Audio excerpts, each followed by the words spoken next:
Deus, eis-me aqui, tomando posse da minha bênção, conhecendo a tua palavra, em nome do Senhor Jesus. Aquela salva de palmas para o nosso Deus maravilhoso. Glórias e glórias e glórias. Pode se sentar, povo de Deus, em nome de Jesus. Como é bom estar na casa do Senhor. Oh, meu Deus, como estava com saudade. Oh, glória. Deus é bom. Oh, Deus é sempre bom, 100% bom. Em nome de Jesus. Ah, sabe, já estou sabendo de testemunhos, né, irmão? Oh, glória, bênção, bênção, bênção. Deus é muito bom. Oh, meus irmãos, mas hoje nós estamos aqui na noite de estudo bíblico, amém? Ah, pastor, mas estudo bíblico às vezes é uma coisa mais fria, assim, né? Poxa, a gente não faz aquela oração de busca, né? Não dá aquela lição, meu Deus, ali, né? Do dia a dia. Não, meu irmão, mas é a preparação para alcançar isso, amém? Porque é a forma da gente entender, aprender a lidar com as Escrituras, sem precisar de pastor, sem precisar de internet, só você e Deus, amém? Então esse estudo também é fundamental. Ele vai nos dando suporte para que a gente tenha boa comunhão com Deus e realize dentro do plano dele todas aquelas obras magníficas que ele já preparou para nós, amém? Em nome de Jesus. Então vamos acompanhar tudo que o Espírito Santo prepara e tem intimidade, amém? Em nome de Jesus. Mas nós temos que nos esforçar, amém, irmão? E hoje então nós vamos falar de duas palavras que difíceis, complicadas, mas não, meu irmão, nós não estamos aí, né? Ó, a seara é grande, meu irmão, a missão ela é enorme, então nós temos que nos esforçar. Hoje nós vamos falar, nós vamos começar, vamos colocar assim, um novo capítulo do nosso estudo. E pelo que Deus está tocando no meu coração, vai ser o capítulo final. Não sei se tem alguma coisa preparada mais para frente, mas a gente provavelmente está entrando na reta final dessa série de estudos, amém? Nós vamos entrar em outra série. Ou não, vai ser culto individual, não sei. O Espírito Santo ainda vai dizer, né, por que caminho nós vamos seguir. Mas o que eu quero chamar a atenção é que esse capítulo que nós vamos começar hoje diz respeito à interpretação das Escrituras. Amém? Nós já falamos do objetivo das Escrituras, do que ela trata. Nós já fizemos uma revisão de todos os livros. Nós já falamos, né, a classificação dos livros. Nós já falamos dos estilos literários, nós já falamos dos recursos, nós já falamos das traduções, nós já falamos da história, amém? Nós já falamos bastante sobre a Bíblia. E agora nós vamos entrar, talvez, eu possa até dizer que é o capítulo do ponto de vista prático mais importante, que é como eu interpreto a Bíblia, amém? Então eu quero que você fique muito ligadinho, amém? Não se assusta com as palavrinhas difíceis, não, são só duas, mas depois que você ganha intimidade vai ficar fácil também, amém? Essas palavras são exegese e hermenêutica. Difícil, né? Exegese e hermenêutica. A gente pode simplificar, amém? Nós podemos dizer que exegese é o quê? O ato de entender o texto. E hermenêutica é o ato de interpretar o texto, amém? A gente precisa fazer essas duas coisas. Nós precisamos entender o texto e nós precisamos saber interpretar o texto. Porque se a gente não entende, a gente não consegue interpretar. Se a gente não interpreta direito, não adianta entender o texto, amém? Então são duas palavras que andam uma do lado da outra, amém? Não vou aqui ficar esticando prosa, né? Não é curso de teologia não, amém? Uma coisa prática, tá bom? Exegese significa você ler e entender o que você lê, amém? O Senhor é meu pastor e nada me faltará. Eu entendi. O Senhor é o meu pastor e nada me faltará. Eu entendi o que é essa frase diz. Deus é como um pastor que não vai deixar nada faltar na minha vida. Nada é nada. Nada não é alguma coisa, nada não é quase sempre, amém? Nada é nada, então não vai deixar faltar nada, amém? Eu entendi o texto. Amém? Eu entendi o que está escrito. Então a primeira exegese aqui, eu soube ligar as letrinhas, entender as palavras e compreender o sentido da frase. Bacana, andei pra caramba. Mas a exegese exige também um pouquinho mais. Ela exige que, por exemplo, eu entenda que esse texto não é um texto histórico, mas é uma poesia que lança a mão de figuras de linguagem. Tá vendo? Nós vamos aplicar tudo que a gente viu até agora, amém? Que a gente vai ter aqui figuras de linguagem. Nós vamos ter imagens que correspondem a um significado, amém? mas que não diz respeito exatamente ao que a palavra diz. Nossa, pastor, confusão, vamos lá, vamos ser claro. Quando nós pensamos em Deus, a gente vê um pastor literalmente? Não. O que é um pastor literalmente? Vamos pensar na origem da palavra. É aquele que pastoreia as ovelhas, vaquinhas, não é isso? Que cuida dos animais, não é assim? Geralmente quando a gente lembra lá de Israel, daquela região, a gente pensa um turbante, barba, né? Um cajado, né? Mas mandando os bichinhos andar em fila, né? Conduzindo lá os bichinhos, né? Correndo atrás das ovelhinhas que se perdem, assim? É uma imagem. Não significa que ela é literal. Eu não estou falando que o Senhor é um pastor. Eu não tenho que imaginar Deus na forma de um pastor, não. Eu tenho que entender o que um pastor representa para as suas ovelhas. Amém? O que o pastor representa para as suas ovelhas? Tudo que as ovelhas precisam. É o pastor que garante a segurança, é o pastor que conduz aos pastos, é o pastor que conduz a água potável, que o animalzinho possa beber, é o pastor que defende e protege lá contra os predadores, amém? É o pastor que conduz para o manso, onde as ovelhas vão poder dormir, é ele que vai proteger elas da tempestade, amém? Ele que vai escolher os caminhos que sejam mais seguros para que ela não tropece, não escorregue, não caia, amém?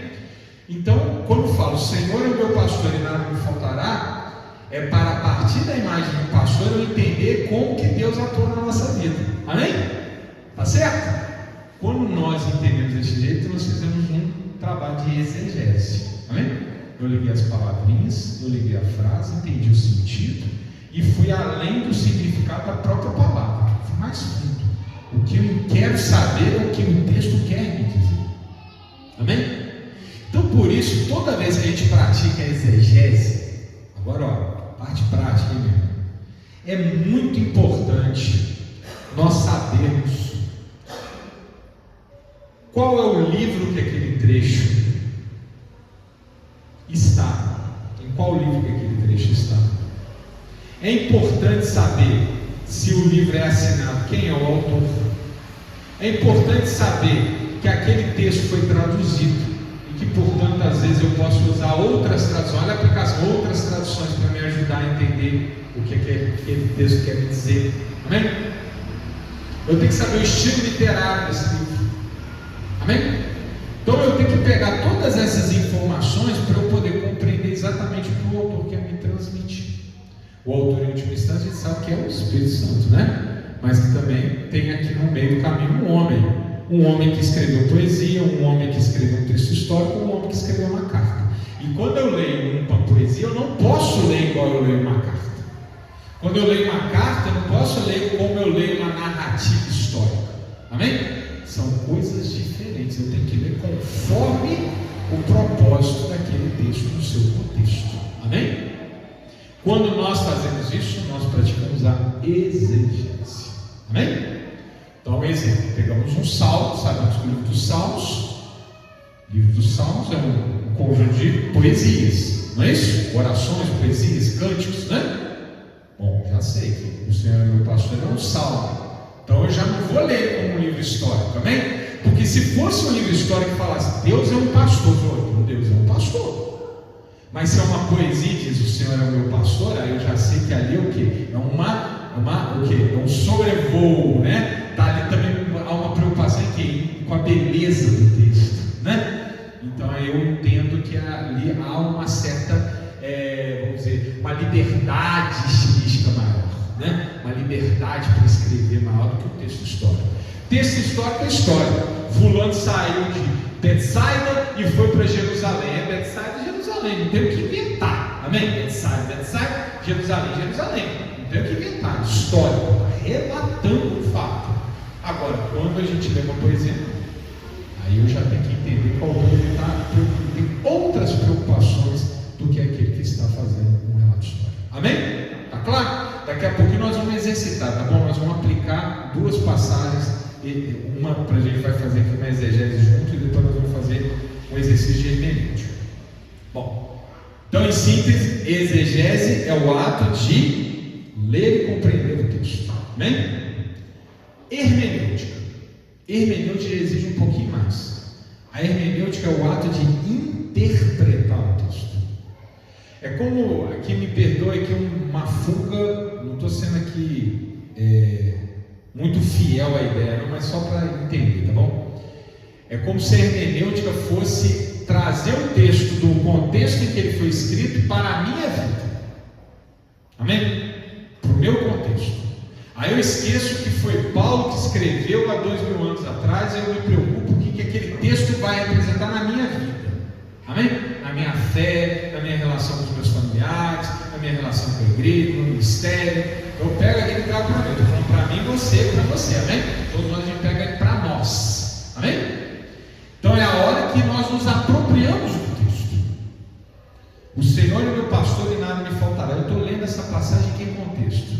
No contexto em que eu estou enfrentando uma luta, em que eu estou angustiado e que eu preciso ali de um refrigério. Aí eu leio: o Senhor é meu pastor e nada me faltará. Isso vai me dar confiança, amém? Aí eu já estou fazendo hermenêutica. Eu estou interpretando aquele texto à luz daquilo que eu estou ansiando tirar daquele texto, amém? Quando a gente faz exegese, nós não estamos no texto, é o autor e o texto. Agora, quando a gente pratica hermenêutica, a gente entra no texto, a gente faz parte do texto, a gente conversa com o texto, o texto fala com nós, e às vezes nós também falamos com o texto, amém? Amém? Todo texto bíblico é uma resposta para uma pergunta, nunca tem essa dúvida, amém? A Bíblia responde a perguntas, ela é o diálogo entre Deus e nós, amém? Então, quando eu me aproprio da palavra, eu realizo um processo hermenêutico. Agora, eu posso fazer isso de qualquer jeito, sem nenhum controle? De jeito nenhum.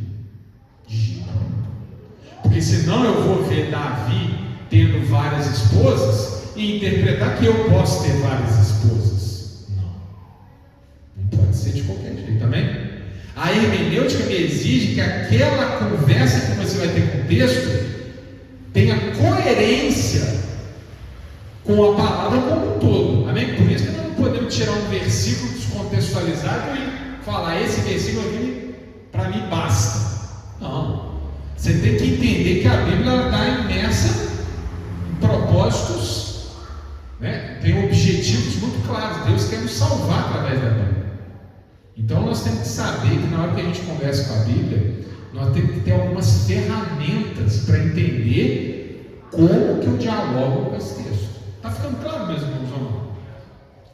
E aqui, meu irmão, minha irmã, é que a gente entende uma coisa aqui que eu tenho falado muito, que é ler as Escrituras com a lente de Cristo. Amém? Nós não lemos as Escrituras senão a partir do ponto de vista de Jesus Cristo.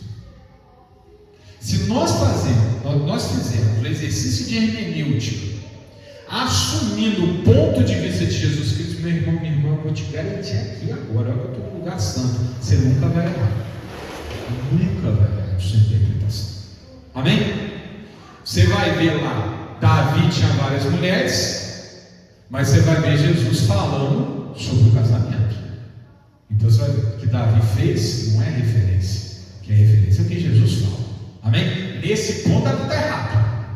Outros tantos ele estava certo, mas nesse aqui está errado. Amém? Está claro? Ou, por exemplo, quando eu for ler a lei, tem que pegar o cordeiro, tem que matar, imolar o boi, tem que cortar por no meio. Meu irmão, eu preciso fazer essas coisas hoje?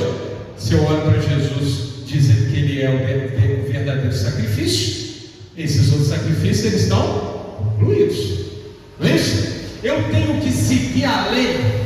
Quando eu leio Jesus dizendo: eu não vim para revogar a lei, eu vim para cumprir a lei. Então Jesus cumpriu a lei, só eu cumpro a lei. Amém? Então eu vou entendendo tudo o que a Bíblia me fala, antes e depois, quando eu assumo o ponto de vista de Jesus Cristo. E meu irmão, minha irmã, eu dou essa orientação para vocês, hoje à noite ou amanhã, mas quando você tiver com essas informações ainda frescas na sua cabeça, leia o capítulo 5, 6 e 7 de Mateus, que é o Sermão do Monte. O Sermão do Monte é uma aula de hermenêutica bíblica, quando Jesus ele vai interpretando o Antigo Testamento à luz da Nova Aliança. quando ele vai dizendo como nós devemos ver tudo aquilo que foi escrito. Amém? Então Jesus é a nossa lente, a lente com a qual nós interpretamos as escrituras. Se a gente faz isso, nós não erramos nunca. Amém? Então quando eu leio lá, o Senhor é meu pastor e nada me faltará, na exegese eu estou entendendo que é um texto de poesia, que me transmite a informação de que Deus é aquele que provê tudo o que as pessoas precisam. Deus é poderoso e as pessoas são suas dependentes. Entendi o texto, exegese. Hermenêutica: Deus é o meu Deus, o meu Pai, que me protege, que me guarda e que vai me livrar dessa angústia. Amém? Amém? Meu irmão, minha irmã, olha só. Por que a Bíblia fala tanto em doença? E eu posso hoje dizer: não é propósito de Deus que as pessoas fiquem doentes. Como eu posso dizer que Deus quer me curar? Porque eu olho para Jesus Cristo, e todos que procuravam Jesus Cristo eram curados. Mas o Antigo Testamento relata pessoas que ficavam doentes, pessoas que morreram doentes, às vezes heróis da fé que tiveram doenças, tiveram lutas, físicas. Mas então eu tenho que seguir o exemplo desses que morreram por mim? Não. Eu tenho que olhar para o que Cristo me ensina, a forma como eu devo ler essas experiências, a forma como eu devo interpretar essas experiências. E não é pela chave de que Deus tem um propósito na doença e na morte. Deus não tem propósito na doença, porque quando Jesus veio curar. Jesus não veio justificar a doença, Jesus não veio explicar a doença, Jesus não veio dizer assim: tem gente que é curada, tem gente que não é. Não, ele veio e curou todos. Então eu entendo, Deus quer curar todos. Então quando eu ler aquela passagem de algum herói da fé que morreu por doença, eu vou entender que esse texto não quer me passar que eu devo morrer por doença. Ele quer me passar uma outra informação, não é essa. Está claro, meu irmão, minha irmã? Olha como que é importante usar essa sabedoria. Se a gente entende dessa forma, meu irmão, minha irmã, você fica mais poderoso na fé. Você fica mais calibrado no que você pode e não pode pedir. Tem muito irmão que fica com dúvida: pastor, será que eu posso orar por isso ou por aquilo? Meu irmão, olha se está em concordância com a palavra. Se está em concordância com a palavra, a partir da hermenêutica com Cristo. Se Jesus curava, não é para que essa doença esteja na sua vida. Se Jesus ensinou que o casal tem que ficar junto, não é para ter divórcio. Se Jesus deu a sua vida para tirar os pecados do mundo, meu irmão, minha irmã, não tem que transigir com o pecado. Amém? Se Jesus também me disse: se bater numa face oferece a outra, meu irmão, às vezes tem umas missões que são difíceis, mas tem que fazer. Meu irmão, já ouvi gente falando assim: eu me iro sim, porque até Jesus se irou. Irmão, quando Jesus se irou, vamos entender a palavra, aquele exercício de exegese. Se irar significa o quê? Perder o controle por causa da raiva. Quando que Jesus perdeu o controle por causa da raiva? Jesus nunca perdeu o controle. Mas e aquela ocasião em que ele expulsou os cambistas que estavam no templo? Onde é que está escrito que Jesus agiu colericamente, inconscientemente, levado por um impulso? Não está escrito isso. Está escrito que Jesus mostrou intransigência com aqueles que desvirtuam o lugar de Deus. Que quanto a esses não tem diálogo, você expulsa da sua vida o pecado, você expulsa da sua vida a idolatria, você expulsa da sua vida a avareza, você expulsa da sua vida a religiosidade. É isso que Jesus está fazendo. Jesus não está se irando, não, meu irmão. Jesus está dando uma lição. Amém? Está claro, meus irmãos? Então a gente tem que observar as Escrituras conforme as Escrituras nos ensinam a observar. Jesus Cristo, nós falamos lá atrás, ele é o assunto da Bíblia. A Bíblia começa com Jesus. Deus disse, faça, disse a palavra é Cristo. E ela termina com amém de Cristo. Amém? A Bíblia toda é Cristo. Então a Bíblia também, exegeticamente, também fala de Cristo. Amém? A exegese também é Cristo. mas sobretudo a hermenêutica, a maneira como nós interpretamos as Escrituras. Está claro, meus irmãos? Está claro? Ou, meu irmão, se você fizer isso, vai ter confusão. O que diferencia o nosso ministério de muitas outras igrejas? Porque a gente não perde o foco. Tem outras igrejas que estão muito ligadas, não estou falando mal não, amém? Só estou aqui mostrando por que a gente está fazendo todo esse estudo. Tem outras igrejas que ficam muito preocupadas em falar sobre, por exemplo, tradições. Não estamos nem aí para tradições. Não estamos nem aí para tradições, amém? Estamos aí para Cristo. Porque Cristo é a palavra. Tem muita gente que fala a palavra de Deus, que vale a palavra de Deus, mas não coloca Cristo na leitura da palavra de Deus e comete as maiores atrocidades. Não é Cristo no centro, meu irmão. A Bíblia só faz sentido se ela for lida com Cristo. Tem muitas igrejas, principalmente na nossa linhagem pentecostal, que fica muito no Espírito Santo, no Espírito Santo, no Espírito Santo. O Espírito Santo ele é fundamental para a nossa fé, amém? Mas o acesso ao Espírito Santo é por Cristo, amém? Olha, se Cristo não justifica, não há santidade, o Espírito não vem, não ocupa o nosso coração, amém? É Jesus que mandou o Espírito Santo vir, amém? É porque ele falou, é importante, me convém que eu vá para o Pai para que Ele envie o Consolador. Ô meu irmão, então se perder o foco em Jesus, toda a sua fé fica seriamente comprometida. Daqui a pouco tem gente aqui usando turbante, roupa de levita, amém? Guardando o dia. Não é por aí que nós vamos por Cristo, amém? Nós oramos em nome de Jesus, nós pedimos em nome de Jesus, nós nos aproximamos do Pai em nome de Jesus, porque Jesus é o caminho, a verdade e a vida, amém? Ele não é o caminho, ele é o caminho para entender as Escrituras. Oh meu irmão, você é tão lindo.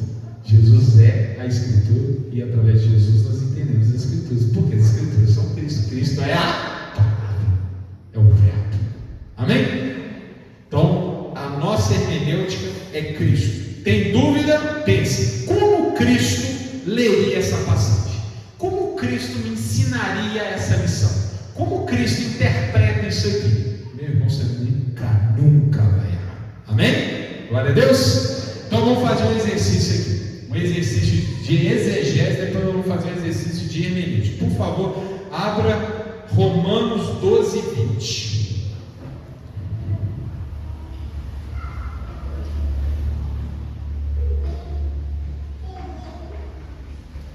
Romanos 12, 20. A gente já até brincou com essa passagem.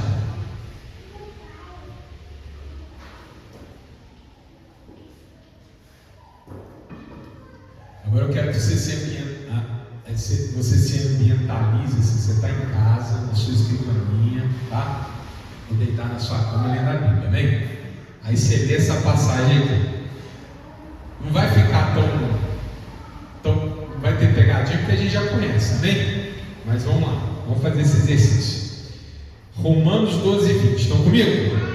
Então você está com a sua Bíblia, Almeida Revisada Corrigida, e lê aqui. Portanto, se o teu inimigo tiver fome, dá-lhe de comer. Se tiver sede, dá-lhe de beber. Porque fazendo isto, amontoará as brasas de fogo sobre a sua cabeça. A gente já sabe o que significa, né? Porque a gente já falou sobre isso. Mas vamos imaginar, se ambienta aí. Você está lá no seu lugar, sozinho, lendo a Bíblia. Aí você lê essa passagem. Meu irmão, como que eu vou entender isso aqui? Você está sozinho, ninguém vai te ajudar, né? Só você e Deus. Aí você vai, portanto, se o teu inimigo tiver fome, dá de comer, se tiver sede, dá de beber, porque fazendo isso, amontoará brasa de fogo sobre a sua cabeça. Então, vou fazer um exercício de exegese, para você entender essa passagem. Primeiro passo, você precisa entender do que esse versículo está em qual livro da Bíblia. Aí você vai olhar que ele está na carta aos Romanos, não é? Certo? Carta aos Romanos. Então eu já sei que é uma carta, amém? Então aqui nós provavelmente estamos tendo aqui uma lição.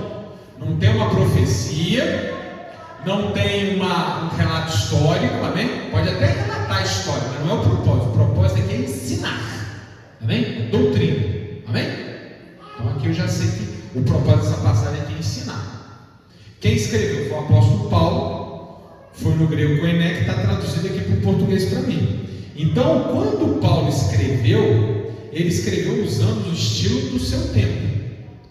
Naquela época haviam expressões que não se usam hoje em dia, amém? Como por exemplo, brasa de fogo sobre sua cabeça, não é uma expressão que a gente usa. Aí Yasmin, será que ela chega na escola e fala assim, brasa de fogo sobre a sua cabeça? E Yasmin faz isso?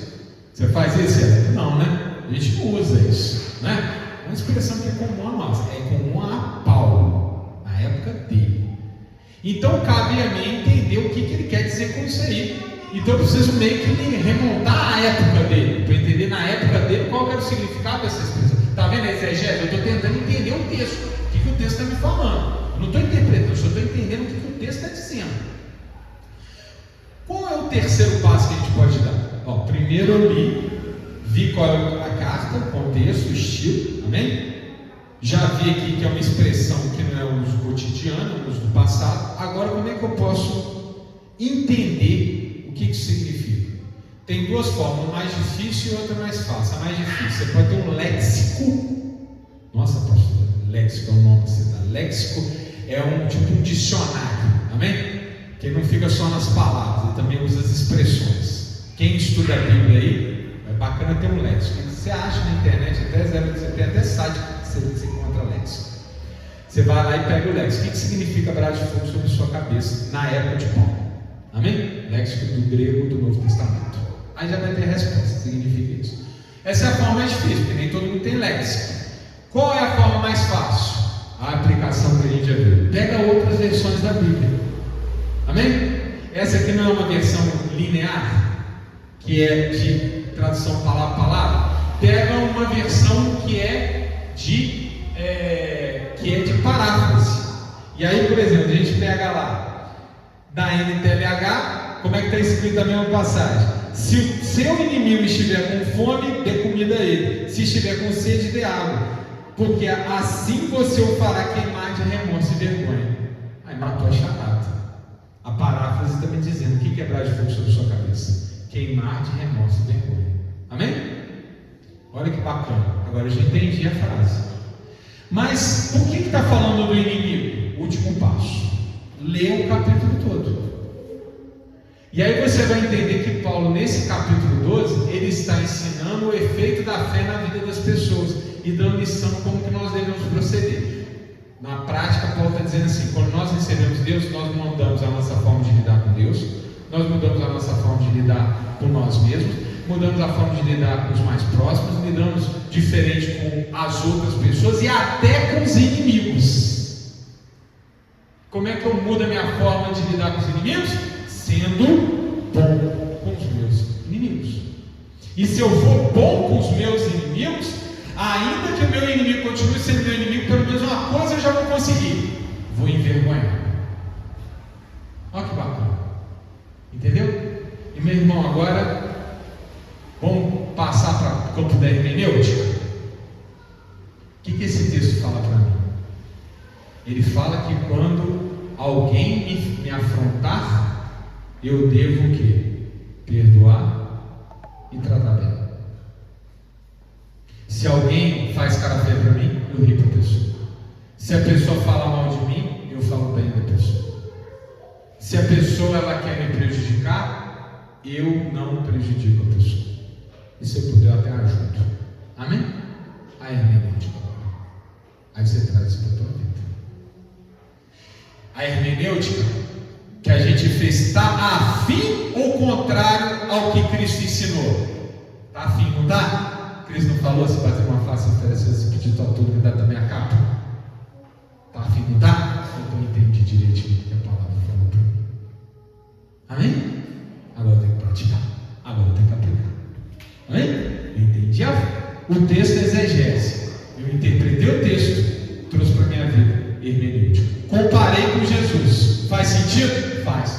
Entendi. Amém? Está claro, meu irmão? Ô, meu irmão, ó, não precisa mais de pastor não, tá? Você já entendeu.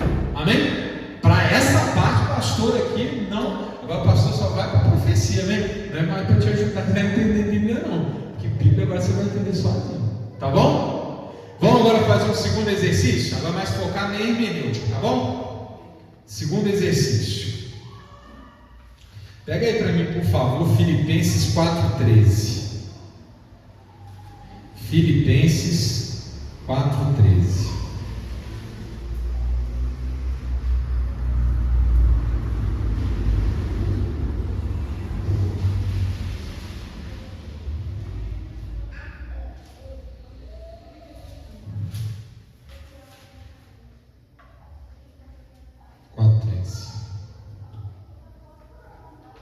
Amém? Posso ler? Posso todas as coisas naquele que me fortalece. Amém? Posso todas as coisas naquele que me fortalece. O que esse texto fala para mim? Se a gente for fazer que a exegese, nós vamos seguir todo aquele caminho. Amém? Esse texto está escrito em que contexto? Livro de Filipenses, portanto é doutrina, é um ensino. Amém? Paulo está me ensinando alguma coisa. Capítulo 4, ele está dando aqui uma série de lições, principalmente sobre os dons, daqui a pouco ele vai partir para as saudações, amém? Eu entendi tudo que está falando, eu posso, poder, né? Poder, todas é tudo, as coisas naquele, quem é aquele? Deus, que me fortalece. Então Deus me fortalece para que eu possa realizar todas as coisas, amém? Está claro? Você já fez exegese, já entendeu o que o texto está falando. Agora, como é que eu faço o exercício da hermenêutica? Eu trago isso para a minha vida. Eu estou enfrentando um problema. Esse problema está incluído ou não está incluído na expressão todas? Todas é todas. Não é? É ou não é? Todas é todas. Posso o quê? Eu posso todas as coisas. Então eu posso vencer esse problema. Eu posso vencer esse obstáculo. Porque todos inclui tudo. Então esse meu problema, qual é o problema? Não sei, meu irmão. Falência, dívida, né, vício, um parente que está desviado, alguém que está, né, sei lá, aí se continuar andando do jeito que estava para o inferno, meu irmão, converter é parte de todos? É. Salvar uma pessoa é parte de todos? É. Vencer o obstáculo da falência é parte de todos? É. Então, meu irmão, todo é todo. Mas é todo na minha forma de agir, na minha inteligência, na minha consciência, na minha perspicácia, na minha, sabe, no meu, às vezes até na minha malícia. É assim que eu vou resolver? Não. Posso todas as coisas. Posso vencer esse problema naquele que me fortalece. Então eu tenho que estar com Deus. Então, meu irmãozinho, olha aqui na prática, hein? Vou aqui pegar o problema financeiro, pode ser? Um exemplo? Estou com um problema financeiro. Saídas para o meu problema financeiro. Não pagar imposto. O que Jesus Cristo diria se eu não pagasse imposto? Aí você vai puxar pela memória e vai falar, vai lembrar. Quando falaram para ele, devemos pagar imposto ou não? Não, César que é de César. Então não é não pagando imposto que eu vou resolver o problema. E aliás, tem uma segunda passagem que é para não ter dúvida. Quando Pedro falou para Jesus, e quanto aos nossos impostos? Ele falou, vai lá, pesca o peixe, paga o meu e o teu. Lembra disso? Então não é não pagando imposto que você vai resolver o problema. Segundo, roubando alguém? Roubando? Pode ser? Não, eu vou tirar isso aqui que não é meu, pago a minha dívida, depois eu ressarço essa pessoa que eu vou roubar. Pode isso, meu irmão? Jesus falou, né? Eu não vim revogar a lei. Não roubarás. Amém? Você já viu Jesus roubando alguém? Eu vi Judas, que metia a mão na bolsa das ofertas. E ele foi repreendido por isso. Foi ou não foi? Ele é um mau exemplo. Então eu não vou fazer conforme ele, eu vou fazer conforme Jesus. Está claro, né? Vocês estão entendendo o que eu estou falando? Olha a hermenêutica aqui. Eu posso todas as coisas naquele que me fortalece. Então eu tenho que fazer conforme Deus. O que Jesus ensina? Jesus orava a madrugada inteira. Jesus tinha comunhão com o Pai.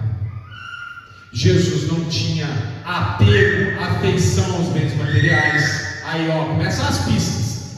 Às vezes, meu irmão, essa dívida está acontecendo na tua vida porque você está afeiçoado no que não deve se afeiçoar. Talvez você tenha idolatria por um carro, que é hora de vender, meu irmão, para pagar a tua dívida. Amém? Então você tem que ir olhando para Jesus. E Jesus vai balizando o teu caminho. Até que a resposta acontece. Posso todas as coisas naquele que me fortalece. Eu estou desviado da igreja, o primeiro passo vai para a igreja. Eu não estou orando, começo a orar. Amém? Eu não estou lendo a Bíblia, vou ler a Bíblia. Amém? Está claro, meu irmão? E aí eu vou mais, e vou mais, e vou mais, e vou mais, e vou mais, e vou descartando o que Jesus disse para eu não fazer, até que eu chego exatamente naquilo que precisa ser feito. A Bíblia fala com a gente, meu irmão. Fala. Como se tivesse uma pessoa falando com você. Faz assim. Você tem que... Não pode ficar na superfície. Amém? Superfície é exegese. Entendi o texto. E agora aplica.